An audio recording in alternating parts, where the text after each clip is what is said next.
Welcome to Linda's Corner. My name is Linda Bjork, and today we're going to be talking about finding purpose in our pain. I'm honored to welcome special guest Hope Reger. Hope has endured the worst pain any parent can experience when her son Justin was brutally murdered 4 years ago.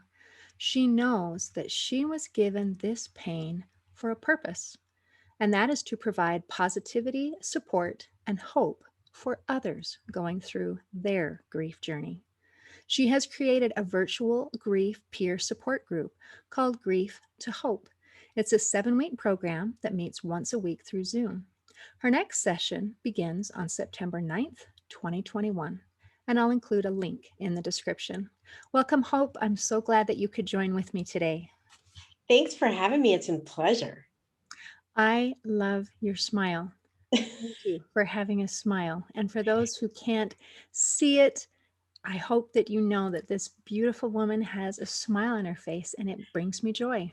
Oh, you're so sweet. Thank you. I find myself always using it.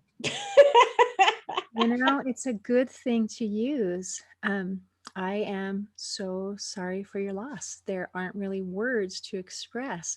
Would you be willing to share your story? Absolutely. I'm an open book, so ask away any questions. But my story starts a little bit over 4 years ago. Gosh, it's almost 5 years ago. In November of 2016, I received a knock at the door. And it was early in the morning. It was 6:30 in the morning, and I lived in a condo at the time. And I looked out, as you would at 6:30 in the morning, seeing who's knocking at your door. And I looked down and I saw 2 police officers standing there.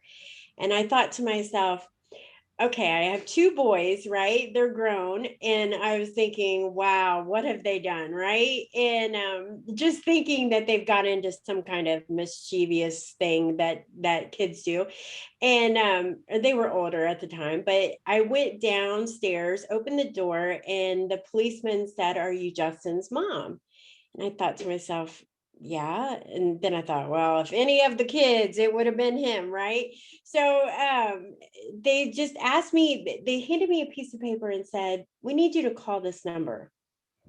And I said, "Well, do you know what it's about?" And they just simply said, "No, we don't know what it's about, but they've been trying to get a hold of you." And at the time I moved from my hometown, which is about 2 hours away, to Columbus in Ohio. And so I thought to myself, that's really unusual. But the number I recognized, the area code, was my hometown. And so I went upstairs, I thanked them. I went upstairs and I sat on my bed and I thought, gosh, if it was something horrible, they would have told me, right? It was the police. And so I dialed the number, and when the person on the other line answered, said Greene County Coroner. Oh, And yeah, and at the time I was like, either I had the wrong number, or they had the wrong person. I didn't know exactly where he was going with this, and I said, yeah, I just received a knock on the door, and Columbus police, and he asked me if I was Justin's mother. And I said, yes. And he said, "I regret to inform you that Justin was murdered last night by one of his roommates." And I said to myself, what? Right? Like, what are you talking about? You've got the wrong Justin. I don't know what you're talking about. And he said, Justin was living with friends, and he was 19 at the time, and they had gotten into a physical altercation. I don't know what I don't, and I don't know if I'll ever know the truth, but the fight had broken, was, verbal words were spoken. And then they got into a physical altercation and punches were thrown. And then Justin had him up against a wall, which was told to me by the police reports. And Justin had no weapons, guns or knives or anything, but the gentleman he was arguing with and fighting with had a gun. And Justin knew he had a gun. I'm assuming Justin knew he had a gun. And he pulled the gun, put it to Justin's chest, and shot and killed him. wow. So it was unbelievable when the coroner told me this, and I was saying, no, no, that can't be. Justin tried to reach me that night before when we were going to I was heading to the movies, and I thought to myself, oh, he'll call back, he wants money or something like that. So I was like, he just tried calling me last night. And just then it was that seconds that your life just immediately changes. Mm. Everything that's before that event is different than everything after that event. And so when I told him, I was like, where's he at? What can I do? How can I fix this? Right? As a mom, how can I fix this? What can I, do? And he said, well, there's an investigation because of it was, basically he was indicted. He was taken for murder, arrested for murder. The roommate. Yeah. And so he was arrested for murder, and then he literally was at the morgue, and I couldn't get to him. So at that point, I just wanted to get home. And the he that was at the morgue, now we're talking about Justin, right? Yes. So my son, yeah. Yeah. So my son was at the morgue, and I couldn't get to him. I had to make funeral arrangements before I could even see him. Really? So Why was that? Why? they did not allow me to go to the morgue because of the investigation. They basically said I needed to set up arrangements to have him sent to a funeral home. And then once he arrives at the funeral home, then I can go in and see him because of the investigation, I'm assuming. Interesting. And So then, how long did they hold him then? oh, it was only a day. Like it was only maybe a day or two.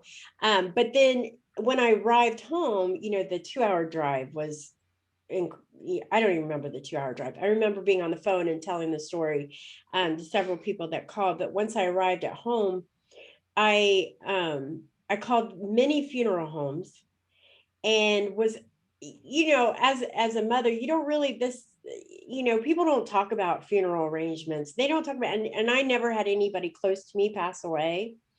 So I was like, how do I handle this? What do I do? Who do I call? Right. And it ended up, I called several of them, and it was very cold. It was like, you need to have $10,000 before we'll go and pick him up, blah, blah, blah. And I was like, where am I going to get $10,000 from? I don't have that on hand. Right. Right. And of course I had insurance. I've always known from a long time ago to always carry insurance, but um I just wanted to see him, and I wanted to talk to him, and I wanted to make it right. And finally I found a funeral home that said, we'll fix it, we'll figure it out, we'll get you where you need to be, we'll go get him, and we'll bring him to you. And I think it took a day or so before I was even allowed to even go to the funeral home and to see him. And But you'd think that they'd be more compassionate in a service where they're helping people deal with grief. I'm so sorry that added insult to injury. it was probably the one of the hardest things to try to ask for help. I'm not a very good at asking for help, but then on top of that, I felt like it was like, well, if you don't have this or if you don't have that, we can't help you. And I'm sure it's their everyday kind of life, and that's what they deal with. I'm absolutely for sure, that they had their ways. But the greatest thing out of the worst was this funeral home that I dealt with was very accommodating, very welcoming, very amazing. They went and they got Justin. They called me when he arrived. They allowed me to come in, and during the planning stage, you have all of your family there. I had all my family there, and they were very accommodating. Once the planning was over, they asked me if I wanted to see Justin. And of course, I said, yes, absolutely. And they walked me into this private area that was almost like a viewing.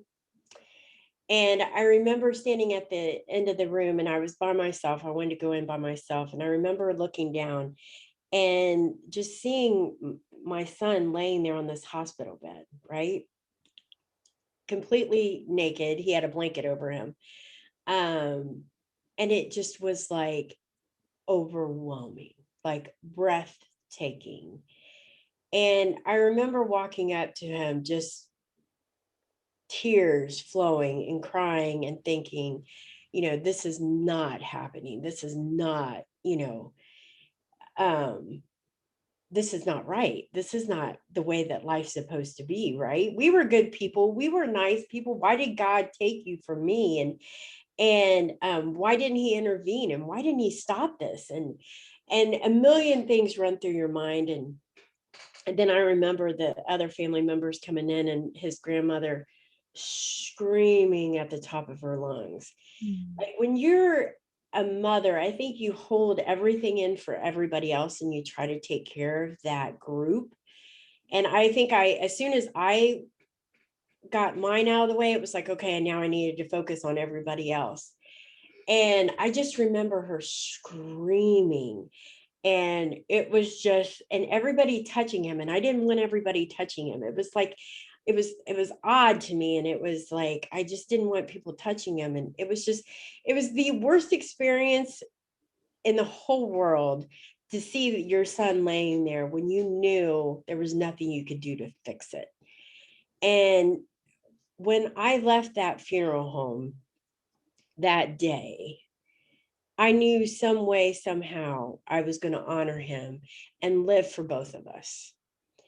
And I didn't know how that was going to happen. I didn't know how I was going to even think about that.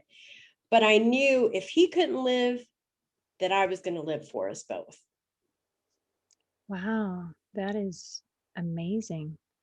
And did that decision help carry you through as you worked through the rest of the funeral arrangements and You dealing know, with your grief?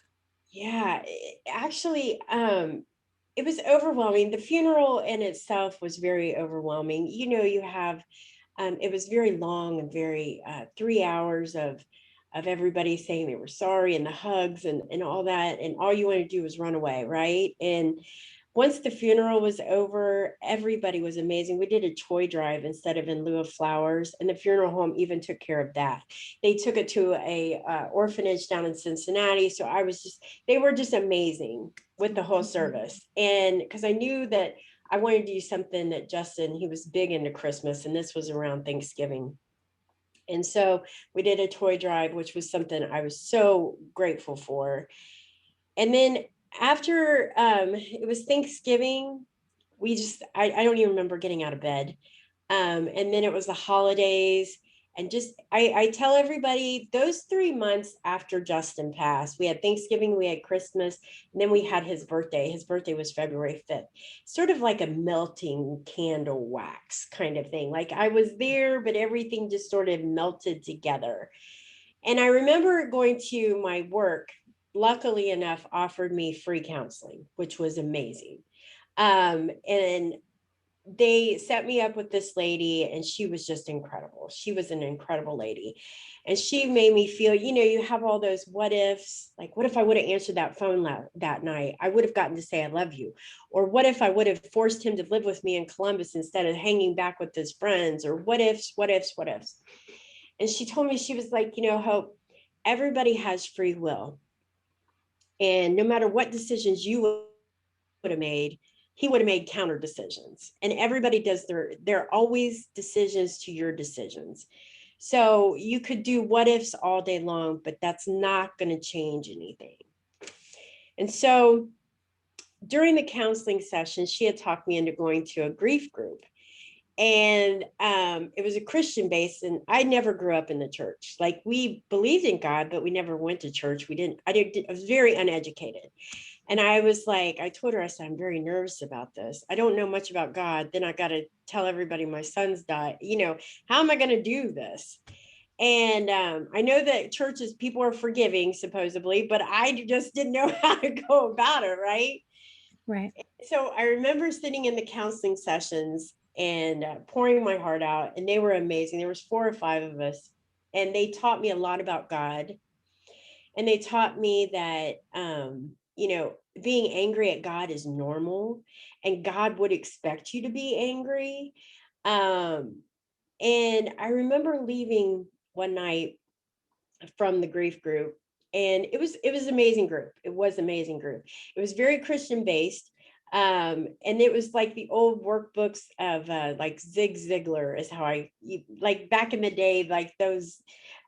So I just really enjoyed being around people that understood what I was going through. And there was people there that had lost their husbands and their sisters and their mom. And I remember driving home and in my car, and I just said, you know what, God, I don't know what you want from me. If you took away my son, then what do you want from me? Right? I know I need to honor my son. I need to do something for him, but I don't know what you want from me. And as plain as you and I are talking, literally, I don't know if it was on the radio or if it was in my head or what, but I heard the words, be kind. That's what I heard.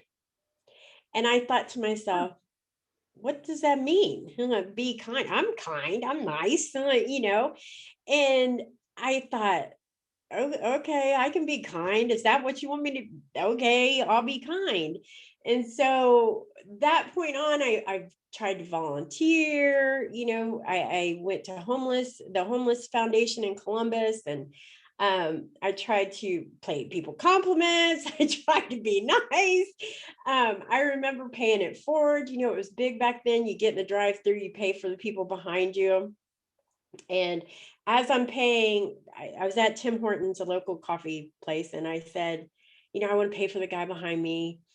And they were like, okay, it's, minimal. So I pay it and I look up and the cashier's name was Justin.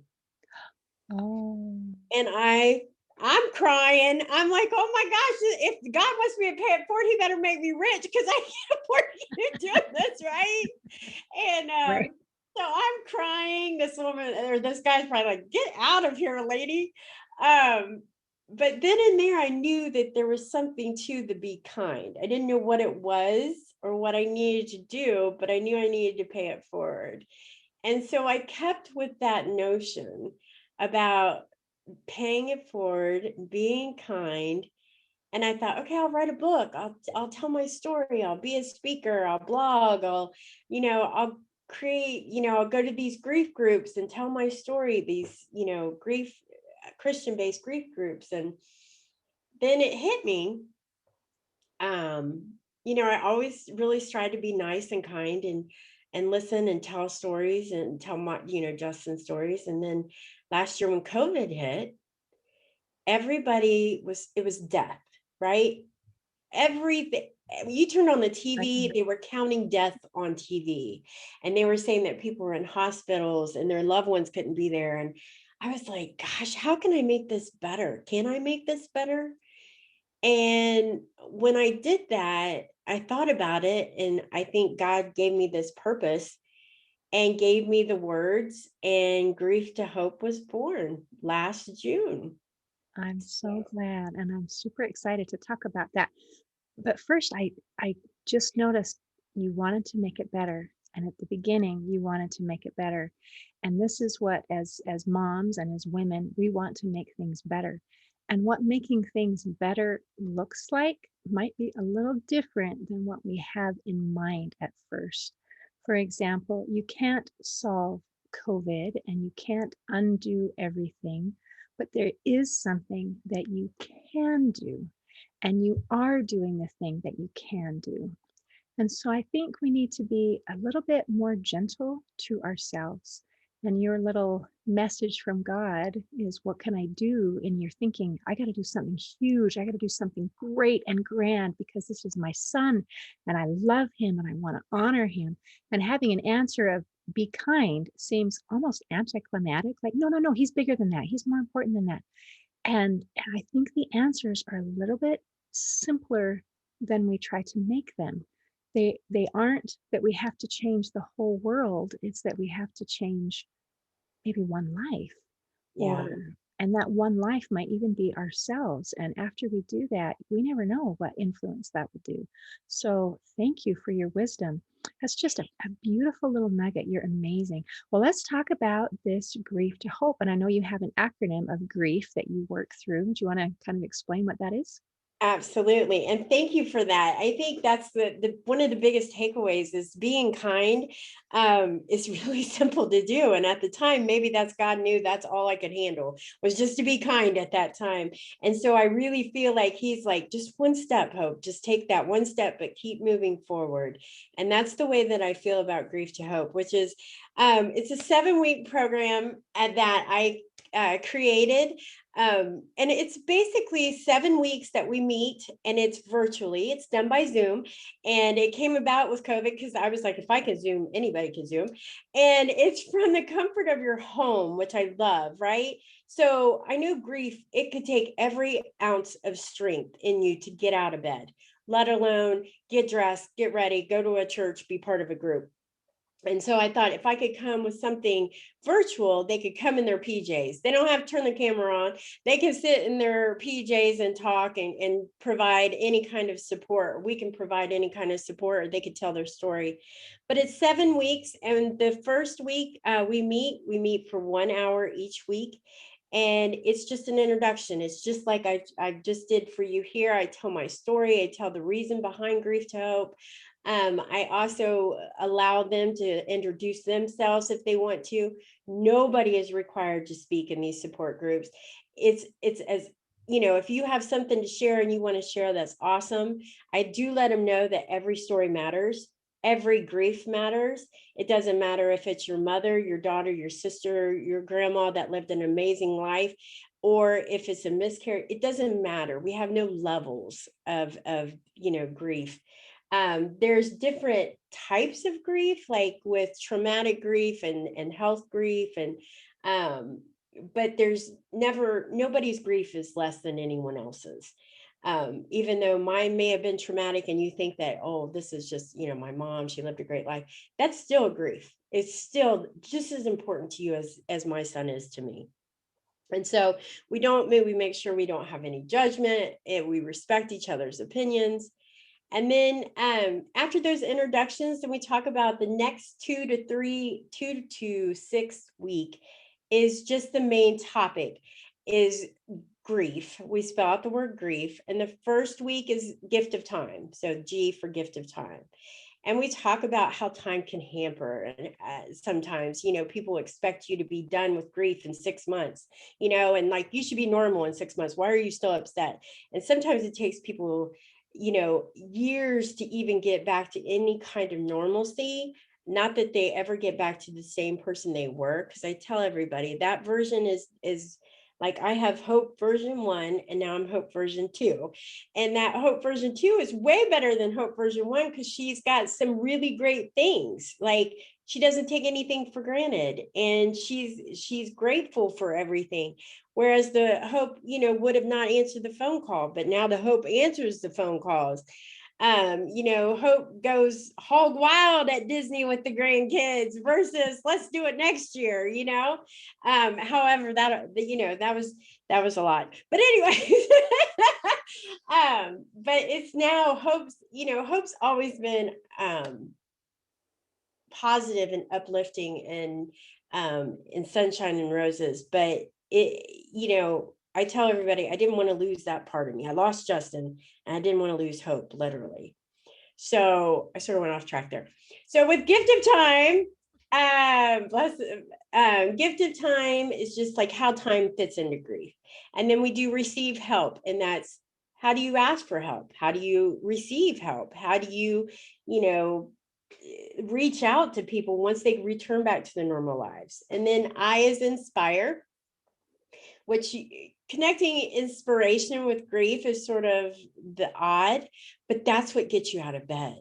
Inspire, something that inspires you, whether it's your kids, your family, your career, your Grief to Hope, your book, your whatever, that inspires you to keep moving forward. So inspiration is a big part of it.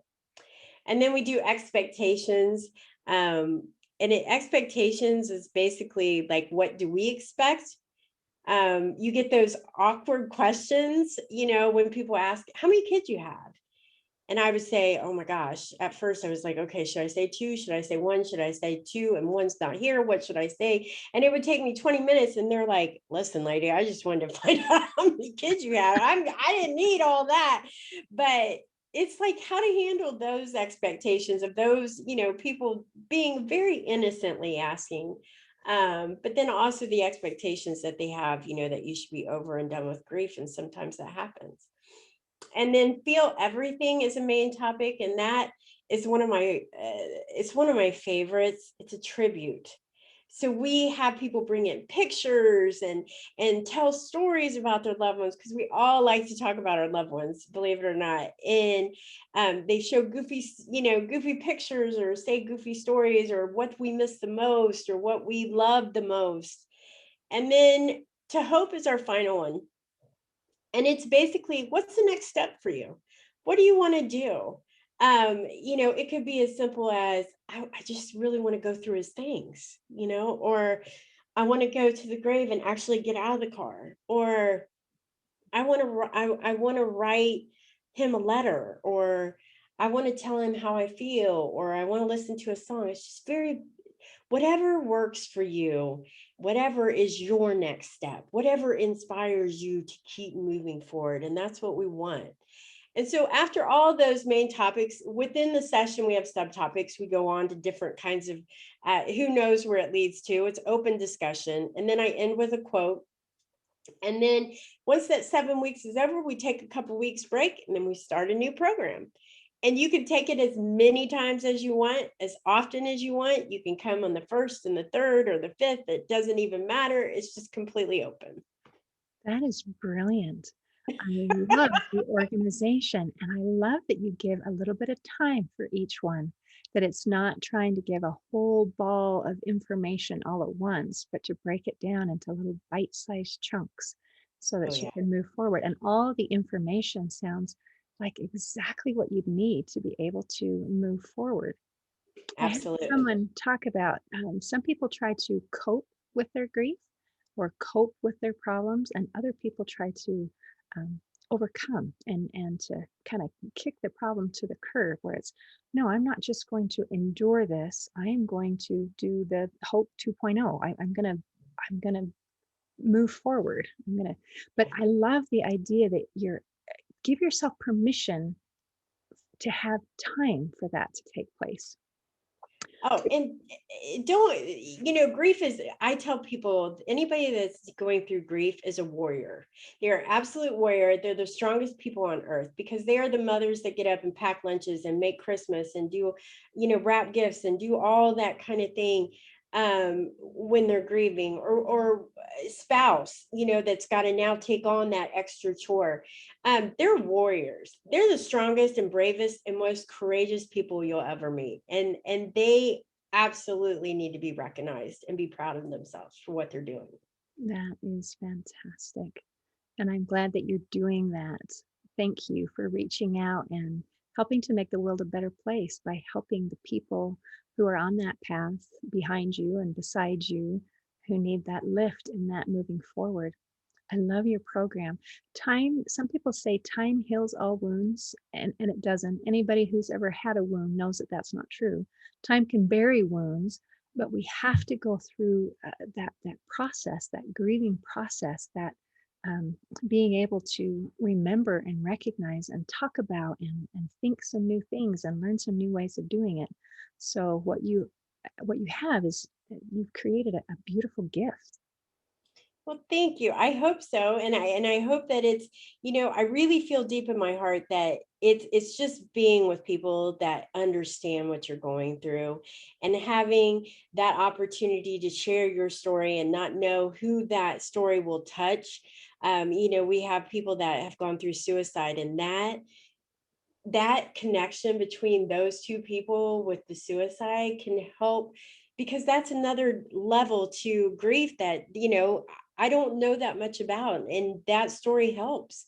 So every story, every person counts, and every grief is different, but we get through it together. We do that journey together. Thank you. And thank you for visiting with me today. I have really appreciated hearing your story and hearing your your insight. Thank you so much for having me. In closing, I'd like to share a quote by author Joseph Campbell. He said, "Find a place inside where there's joy, and the joy will burn out the pain." Today, I invite you to carve out a space for joy to help burn out the pain of whatever trials you may be going through. See you next time on Linda's Corner.